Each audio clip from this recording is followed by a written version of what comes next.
Aaron lived alone in a small apartment. He was a quiet, kind man who worked long hours and kept to himself. What most people didn't know was that Aaron carried a deep heaviness, a loneliness he never shared with anyone.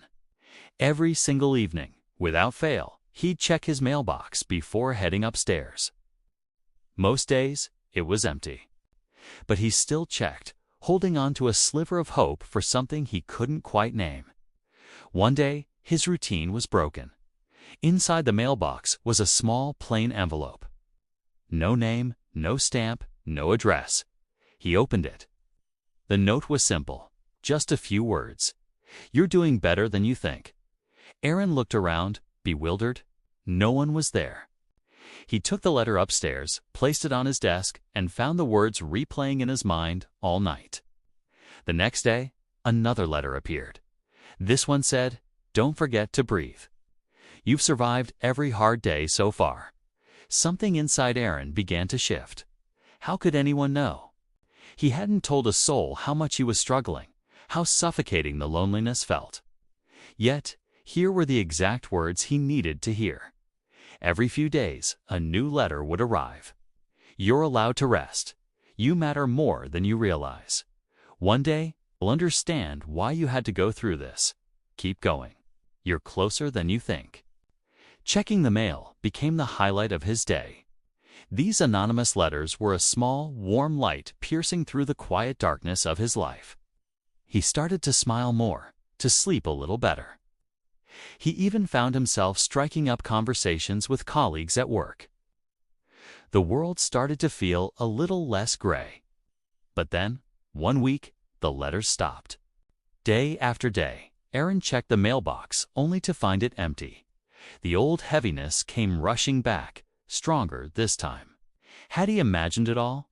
Was it just a dream? He couldn't accept that. He had to know who was behind this kindness. He started asking around.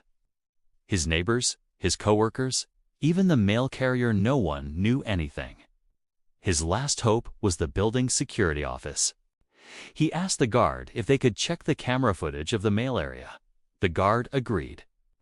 They sat together, watching the recordings. Aaron leaned in, his heart pounding, waiting to see the face of his mysterious benefactor. But as the footage played, he froze. He couldn't believe what he was seeing. It was him. Every single time, it was him. The video showed him walking to the mailbox late at night, placing an envelope inside, and then walking away, almost like a sleepwalker. He had no memory of writing the notes, no memory of leaving them for himself on the nights he felt most lost and alone. Tears welled up in Aaron's eyes. He had been his own lifeline, his own rescuer, without even realizing it. He went back to his apartment and opened the drawer where he had kept every single letter. He read them again, one by one. This time, he understood. These weren't messages from a stranger.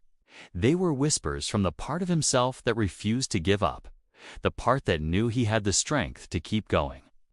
That night, Aaron sat down at his desk with a blank piece of paper and a pen. He wrote a new letter. "I'm proud of you. You're still here." He folded it gently, went downstairs, and placed it in the mailbox. The next morning, when he opened the mailbox and saw the familiar envelope, he smiled. He took it upstairs, feeling lighter than he had in years. Sometimes, the person we're waiting for to save us is the person we already are. And sometimes, the most powerful help we can receive is the help we learn to give ourselves. Thanks for watching. If this story resonated with you, consider subscribing for more content like this. Take care.